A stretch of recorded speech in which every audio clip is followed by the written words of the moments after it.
Dukung terus channel Ketapang TV Jurnal dengan cara like, comment, subscribe, dan juga jangan lupa nyalakan lonceng notifikasinya.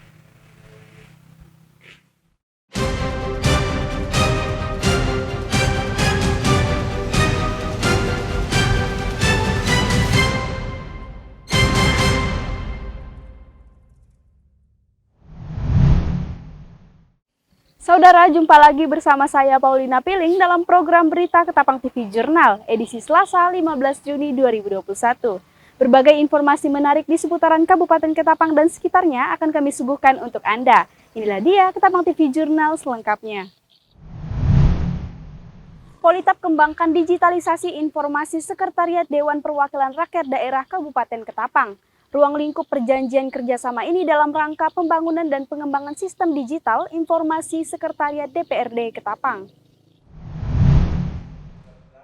Bertempat di ruang kerjasama Gedung Kuliah 2 Politeknik Negeri Ketapang, pada Selasa 15 Juni 2021, telah dilakukan penandatanganan perjanjian kerjasama antara Direktur Politeknik Negeri Ketapang, Endang Kusmana, dengan Sekretaris Dewan Perwakilan Rakyat Daerah Kabupaten Ketapang atau DPRD Ketapang, Mariadi.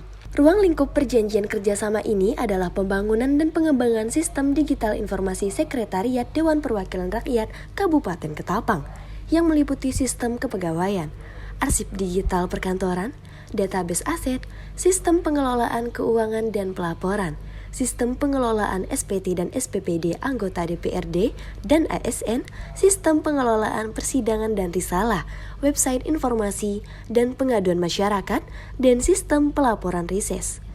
Jadi hari ini sebenarnya akumulasi lah dari berbagai macam pertemuan yang sudah kita lakukan. Tapi inti dari kegiatan kita adalah membangun digitalisasi, mengembangkan digitalisasi khususnya untuk sistem pelaporan sesuai dengan tugas dan fungsi Sekretariat DPRD Kabupaten Ketapang. Nah, tentu ini memanfaatkan inovasi yang dilakukan oleh para dosen kami ya.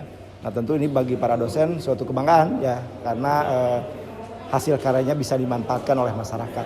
Ya, insya Allah kita kan sekarang sistem informasi yang ada di Politap hampir seluruhnya sudah kita terapkan. Jadi kita sebenarnya ingin mendorong katakanlah Ketapang Smart City misalnya. Sehingga kalau sekarang tahun ini kan ada 2 OPD yang sudah kita jadikan pilot project. Nanti banyak dinas-dinas yang melakukan. Nanti kita konekkan dengan kantor Pak Bupati misalnya. Itu misalnya dari segi tata persuratan dan sebagainya. Insya Allah para dosen kita sangat siap. Nah tentu harapannya bagi kami ini bagian dari pengabdian masyarakat ya, penelitian dosen ya. Nah tentu ini kan peluang bagi para dosen. Jadi bukan hanya di teknologi informasi, nah semua keahlian di sini kan ada 8 program studi. Nah kita dorong agar mereka bisa dimanfaatkan keahliannya. Nah tentu keahlian para dosen itu nantinya menjadi tantangan tersendiri. Kalau misalnya para dosen riset bekerja sama dengan industri atau bekerja sama dengan Pemda, itu hasilnya kan pasti bisa dimanfaatkan.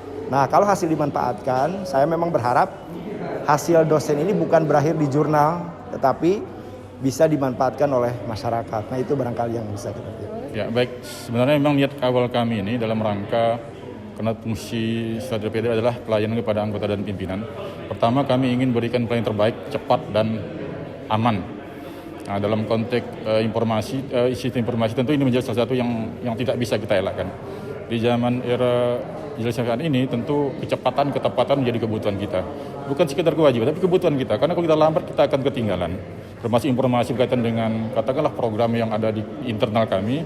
Kemudian kaitan dengan salah satu fungsi legislatif adalah menampung aspirasi masyarakat. Nah tentu ini berkaitan dengan informasi yang bisa kita share keluar. Kalau informasi tertutup tentu akan menjadi tanda tanya pihak lain. Makanya kita membangun kerjasama dengan Politap. Dan saya berkeyakinan dengan kemampuan Politap yang sudah sangat baik ini tentu harus kita manfaat dalam angka peningkatan kinerja kami. Karena kami DPRD adalah bagian dari pemerintah daerah. Nah tentu ini juga menjadi sumbangsi kami untuk memperbaiki barangkali tentu terhadap kinerja pemerintah daerah. Saya kira itu. Politap sudah menjadi mitra dalam pembangunan dan pengembangan sistem digitalisasi informasi pada 2 SKPD, 3 lembaga non-pemerintah, dan 2 SMK. serta pihaknya tahun ini akan mengembangkan 5 desa untuk digitalisasi layanan sebagai bagian dari Politep membangun vokasi dari desa. Dari Kabupaten Ketapang, Dita Oktar Mauludia, Tony Adam mewartakan untuk Ketapang TV Jurnal. 1072 siswa SD SMP Kabupaten Ketapang putus sekolah. Front Perjuangan Rakyat Ketapang datangi Dinas Pendidikan untuk mengkonfirmasi data tersebut. Namun sayang, Kepala Dinas Pendidikan dan pejabat terkait sedang tidak berada di tempat dan belum mendapatkan jawaban pasti terkait permasalahan tersebut.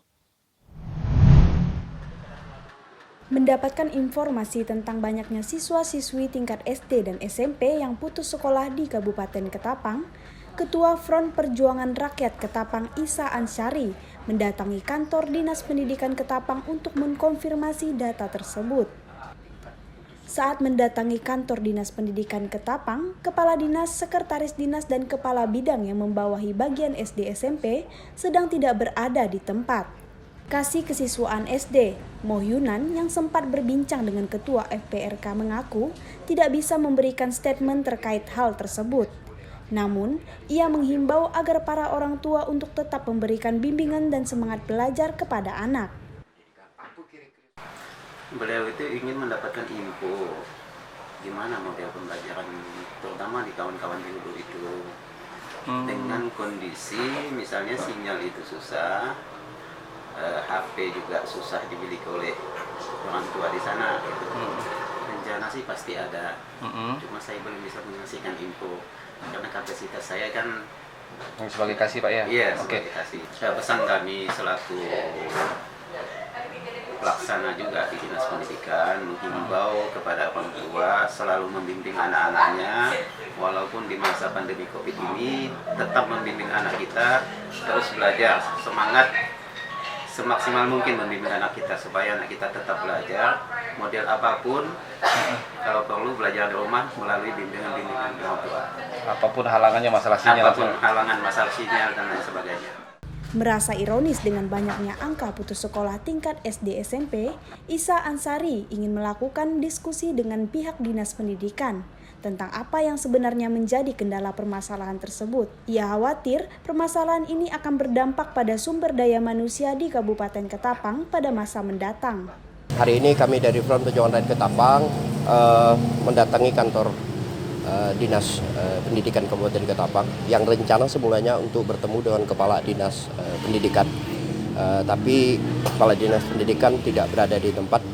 Begitu juga dengan Sekretaris Dinas sedang rapat di kantor Bupati, dan kami ingin bertemu juga dengan Kabid SMP dan SD. Ternyata kedua Kabid tersebut tidak berada di tempat juga.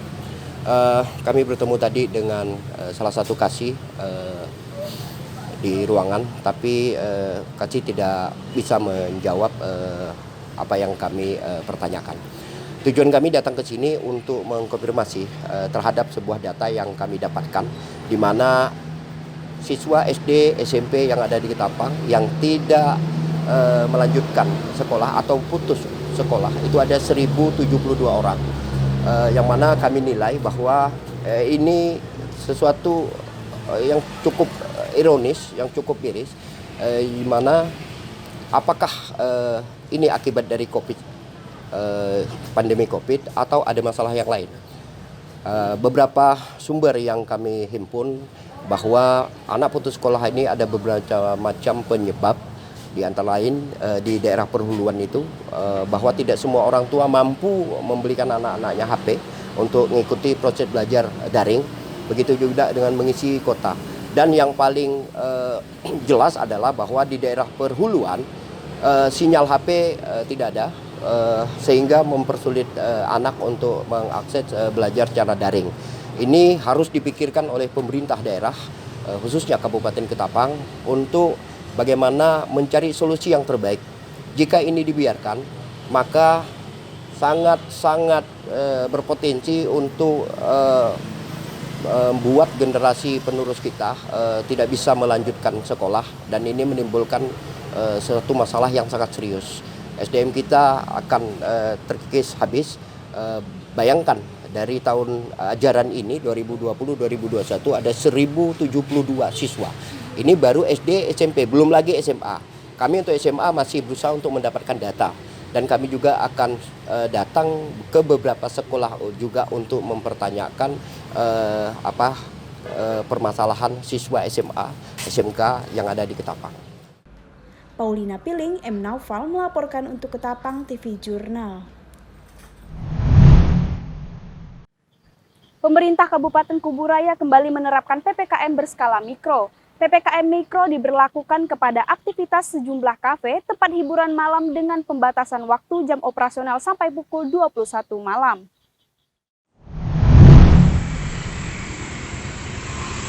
Pemerintah Kabupaten Kuburaya kembali memperketat PPKM berskala mikro di wilayah Kuburaya.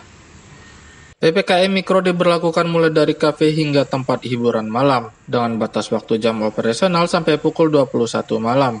Bupati Kuburaya Mudam Hendrawan mengatakan, jika PPKM berskala mikro ini sudah menjadi isu nasional, mengingat saat ini lonjakan dan penyebaran COVID-19 di tanah air begitu cepat.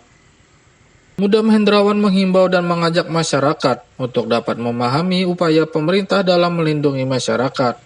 Mau mengajak semuanya biar tahu momentum PPKM Mikro yang sudah nasional ini, dan memang kondisinya kan lonjakan ancamannya juga cukup tinggi sekarang, kelihatannya sangat cepat sekali penyebarannya.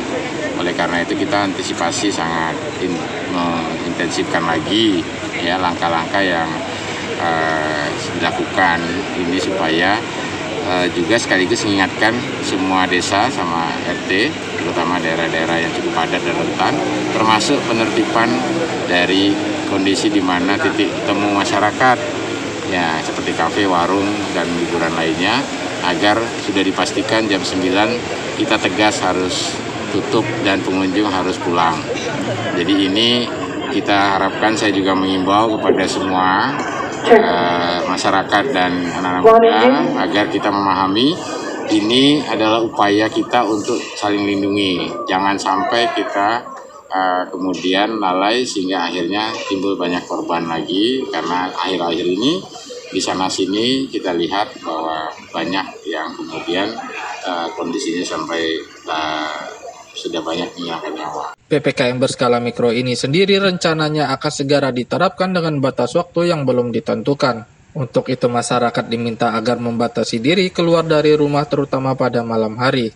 Dari Kota Pontianak, M. Amarudin, Naufal mengabarkan untuk Ketapang TV Jurnal. Demikianlah berita Ketapang TV Jurnal terkini hari ini. Saya Paulina Piling beserta seluruh tim redaksi yang bertugas pamit undur diri. Terima kasih dan sampai jumpa.